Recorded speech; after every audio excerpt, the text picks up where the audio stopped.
Разхождам си се из двора и ето двора. Изведнъж попадам на тези бели гъби. Не знам какви са.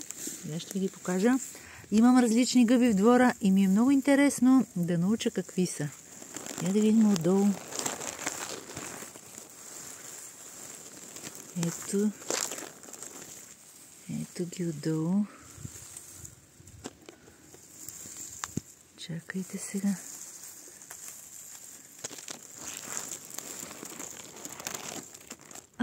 Какви са хубави! Разкошни са. Ето и тази. Не знам дали стават за ядене. Не смея. А пак сега ще ви покажа. Тук има едно зеленичко, което не го знам какво е, обаче винаги есента. Толкова приятно зеленичко става. Сигурно е някакъв бурен. Ето. И по-натам забелязвам нещо, което изниква пролета. Ето го. Див лук.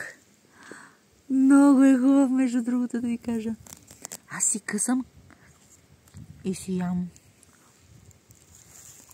Ето и тук. Веднъж си взех и суших си, исках да го сложа в някакво ядено, обаче като изсъхне, става много сухо. Толкова е нежничък и красив. А ето тук други гъби. Много са интересни тия гъби. Не знам напас ли са, какво са, да се притеснявам ли. Ето. И ето тук.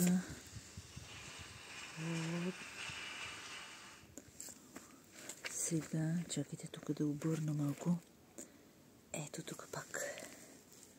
Гледайте колко много. Тия са различни от уния белите.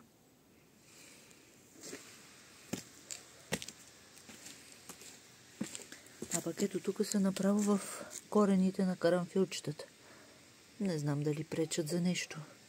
Трябва да прочета. Ето и тук имах нещо насъдено, махнах го, обаче сега има само гъби вирят тук. Направо моят двор е като гора, която изследвам.